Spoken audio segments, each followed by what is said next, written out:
Morning. I'm back with a new repair on the manifold assembly area, and this is a repair that is completely my fault because when I re-tightened and adjusted things, I over-tightened and split the connection assembly to the manifold to where the leads go, and I will show you that in just a moment.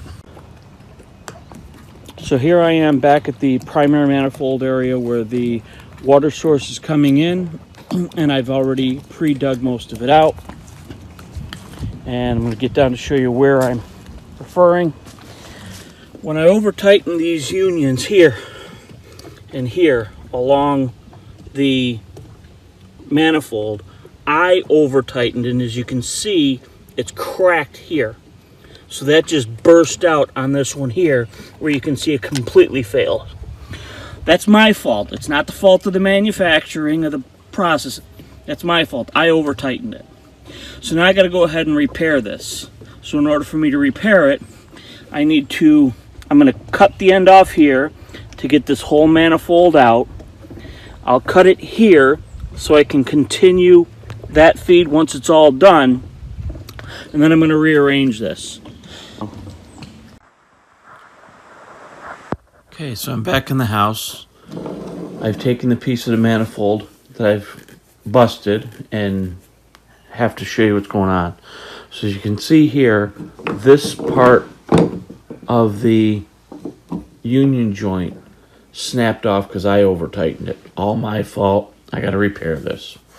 Actually ended up pretty good for a reason that when I originally had these, because these are larger unions, I needed to allow myself a little larger gap than this to work with. The other thing is hindsight, and hindsight's good. Hopefully it'll help you. Notice here that where I've got this all locked in nice and tight here to save room, as soon as this popped off, I can't get it off without disconnecting the entire manifold, and I'm screwed. So what I'm doing is I'm changing things around a little bit. So instead, I've gone a little bit different. And in this case, it's going to be similar, except that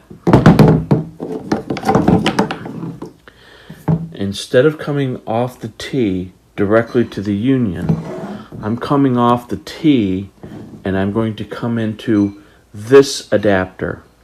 This adapter is threaded so that it can come into here to the union. So this way, if this ever snapped again on me unexpectedly, I could undo the union, take the middle out, then I can unscrew this part of the union off the manifold, leaving it intact, and also doing the same on the other side. So this way, if there was something I needed to adjust the pipe on this end to make it longer or shorter, which is what I'm going to do out in the final, I can always easily cut that, put this on, do any couplings or extend the pipe or shorten the pipe if I needed to because something broke. I could bring it back up flush, connecting it into here, and then refinish the union, because this will unscrew from here. And I'll just go ahead.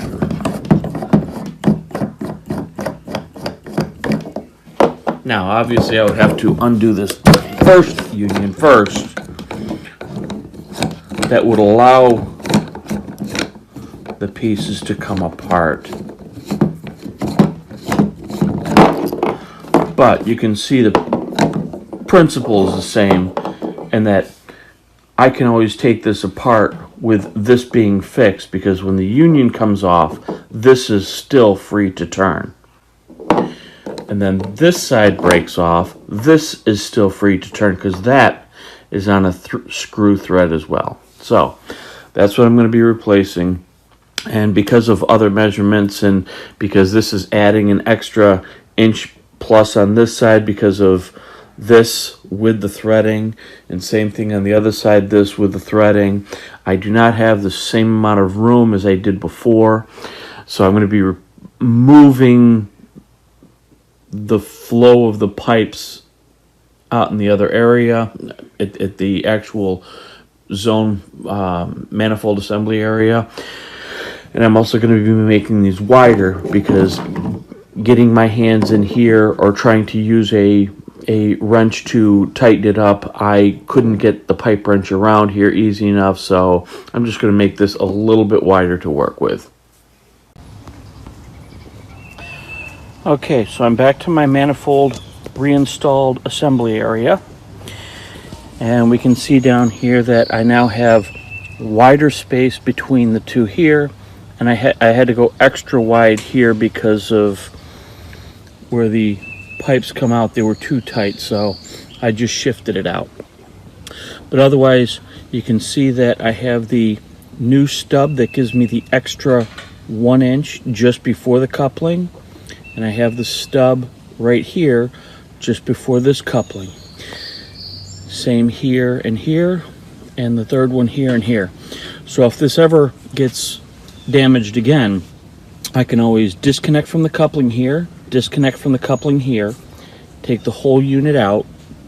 Then I can unscrew the back half of the coupling here from the threaded, or unscrew the back of the coupling here threaded, and replace that whole unit if I ever needed to.